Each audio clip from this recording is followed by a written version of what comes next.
let's talk about the main event. Let's start there for this week because we do have a lot of other fun stories to talk about. And I think it was a good fight. It was, maybe not the most exciting main event, but look, I'm a big fan of Belal Muhammed coming in, trying to avenge a loss. Years ago, he fought Vicente Luque, and I believe got knocked out in the first fight. Comes in, they're back at the Apex Center. Muhammad, which I found out just watching the fight, very interesting, was practicing Ramadan. Really? Was that hold on? Is that what it's called? You practice Ramadan? Yeah, observing. He was observing Ramadan, and he was fasting. And so the fight night is during Ramadan, so he had to fast during, I guess, the daytime hours until the sun goes down, or drink water. Yeah, you can't eat or drink water until the sun sets. So you got to like wake up before the sun rises, have a meal and drink some water, and then fucking fast the whole day until the end. That's pretty insane to be able to do that. It's called fucking intermittent fasting. I'm currently doing it. But water? I could drink water. Yeah, I mean, to be training at that level and not drinking water through the whole day is the real thing. That's pretty nuts. It's honestly, I think you'll get used to it pretty quickly. And I think if you spoke to somebody who is Muslim who practices Ramadan, they would tell you it's not that bad. Like, you'll get used to doing it. It's the training. It's, you have to eat a certain amount of calories each day. The amount that you have to put out of your body in order to prepare for such a high level, crazy capacity fight. 5-round main event. It's wild. You remember Khabib Nurmagomedov wouldn't fight during Ramadan. He would take off and he wouldn't take fights during it. That makes more sense. 100% makes more sense. It's only a month long. Avoid that month. But it's pretty fucking badass for Belal to come in and say, fuck it, I don't give a shit, dude. I'm ready to fight. One of the things that I think made Belal Muhammed such a fan favorite over the past few years is how active he's been. He's been a guy who just is constantly fighting. You know what I'm saying? He's not putting up the most, exciting performances. It's not like he's knocking out the top contenders. He's, got a bunch of decision wins. But he's just a solid fighter, sort of like a dark horse of the division that, honestly, a lot of people have been talking about for a while. For him to come out and avenge a loss, I know it has to feel really good. And against a guy, Luque, who's very, very talented fighter. I mean, like you said, this wasn't like the most exciting fight ever. It didn't have like a crazy finish or something like that. But I really do love MMA and I love the UFC. And this is sometimes these are the fights. It's like these two guys who are both almost occupying the same space in that division. Yeah. And one of them has to take it. And like both these guys have been, not only have they been really talented fighters for a long time, but they were both kind of surging now. I mean, Muhammad, he lost that fight. Or did he even lose the fight to Leon Edwards? I don't know what they ended up calling it. It was a no contest. It was a no contest. Yeah. It was that crazy eye poke. He's been on a streak since then. He had a dominant victory over Wonderboy. He was losing the fight to Leon Edwards, I believe, before. He was losing for sure. Leon Edwards is fighting for the title. Yeah, you know Leon Edwards is the next dude. Yeah, but he's coming off that really impressive win over Wonderboy. Gets a really solid win here against Luque. Yeah, he's like in the mix now. He's super in the mix right now. I mean, it's weirdly, he's sort of the next guy. Like if you look at the cluster at the top, it's really him. And look, he put together pretty impressive wins. Wins over Damian Maia, Stephen Thompson, the no contest with Leon Edwards. That's still not a loss. Once again, hasn't his last loss goes back to, and then a little less of competition with Diego Lima and Lyman Go, who are really talented fighters. Yeah. But he lost to Jeff Neal in 2019. So he puts a pretty impressive win streak together. The problem with Belal Muhammed, and look, here's the thing. I think he showed just a lot of maturity in the fight, right? So Belal Muhammed came in and he just had more tools in the tool shed, right? He was coming at Vicente Luque with just more. He was beating him on the feet, in my opinion. It was very close. No, super close. But I mean, look, when I say beating him, maybe is the wrong word. He is doing what he needs to do on the feet, and then the takedowns. Setting up the takedowns nicely, setting up the hands nicely. He shouldn't be able to beat Vicente Luque on the feet. Luque should be able to go and fucking just tear into him. But because of the takedowns and because he's able to mix it up and because he's more of a complete fighter, he was at the very least hanging with him on the feet. He came in really mature, really smart fight. He's fighting a lot of different types of fighters. It's great, but I just don't see, after that performance, which was a good performance, I just don't see how he beats the top guys in the division. And he called out Colby Covington I don't see it. How does he beat Colby Covington? And where does he beat Covington? Where does he beat Usman? Where does he beat fucking Khamzat Chimaev? You know, Gilbert Burns, I think, would give him fucking massive problems.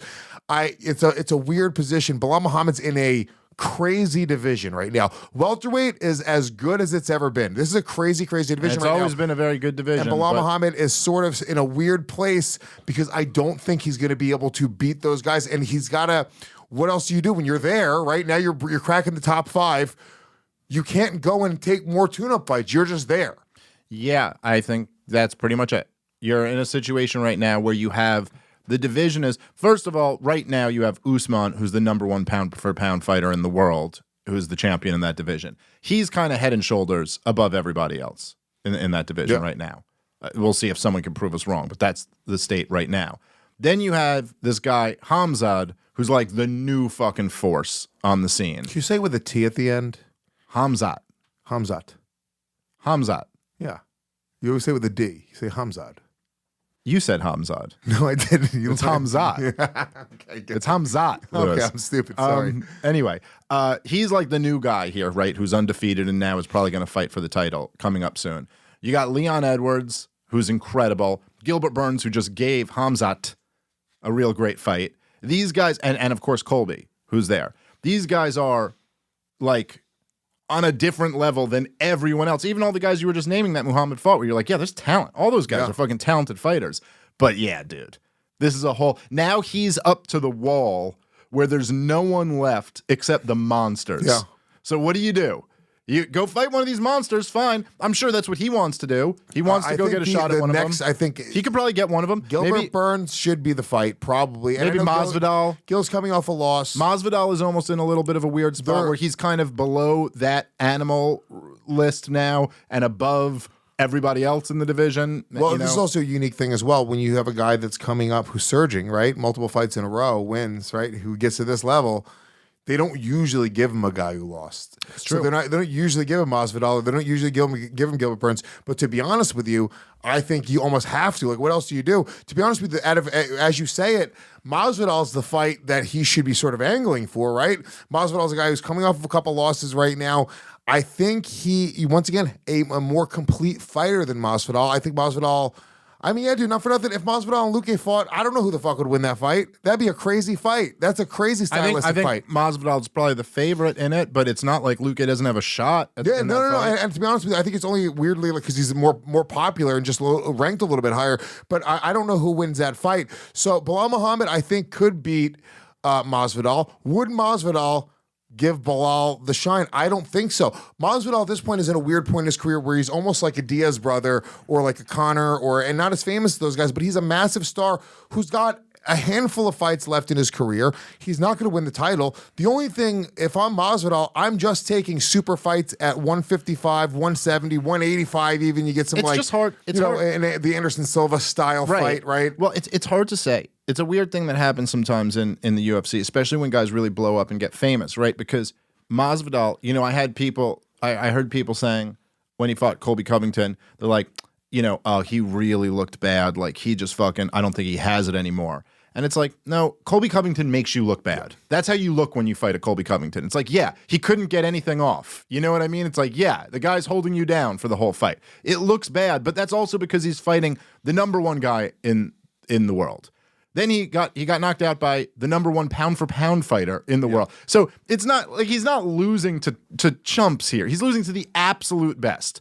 But on the other side, you also go, when was Masvidal's last win? I'm pretty sure it was Nate Diaz. Yeah, it's been a minute. That's a while. That's a long time to not have your hand raised. Since when? What was that? 2019? Well, I don't even know. I think it was before COVID. Yeah, it was in Madison Square Garden. I mean, I can look it up, but so yeah. I mean, Vic, you look it up in the meantime. When was and that is his last win? I think is Nate Diaz, I believe. Yeah. So. Yeah, I mean it's a weird thing for a lot of these guys. The division, Usman being head and shoulders above everybody, kind of creates this like. Well, is Khamzat gonna fight one more time before he gets a title fight, or does he just sit Dana out? looks like he's putting together Hamzat versus Colby Covington, right? So if Colby Covington, and I think Belal might have even said he would fight Hamzat as well. I think Belal's like, look, if these guys, one gets hurt, he's right there, which is actually, that's sort of Belal's best hope, right? Stay in shape. Somebody could easily get hurt. Hamzat gets hurt. Covington gets hurt. Hamzat, sorry, I apologize. Hey, I'm an amateur. By the way, November 2019 was that 2019 fight. last win. Yes, that's crazy. Or even, not for nothing, like, keeping yourself in shape. Crazier things have happened, right? We just watched Korean Zombie just jump in for a title fight off of an injury, right? Yeah, look how great that went. Regardless, though, Belal Muhammed staying in shape.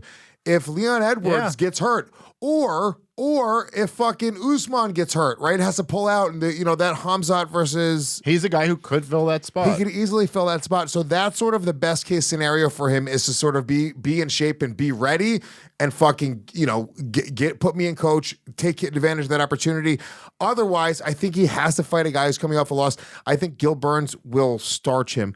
Gilbert Burns, in my opinion, first of all, Gilbert Burns, with the performance over Hamzat Chimaev, he didn't even really go down any value or any stock, right? He just, it was a guy who people were sort of looking past him, and it was like, no. He fucking came out and gave him a hell of a fight. Gilbert Burns is also constantly People are improving. arguing that he won. Yeah. I mean, I don't know. I didn't think so, but a lot of people say that. But Gilbert Burns constantly improving. You know what I'm saying? Gilbert Burns is a guy who's just might be better a year today than he is right now, and could go and challenge for a title again. I think that Belal Muhammad wants to stay away from Gilbert Burns, but there's not many other people at the top of the division. You can't go backwards. Belal Muhammad's in one of the weirdest positions for a fighter to be in that I've seen. Yeah, I didn't really think about this too much before the podcast, but you're right. But no, he's going to have to go fight one of those monsters. And this will be the test. This will be when we'll see what's really up with him.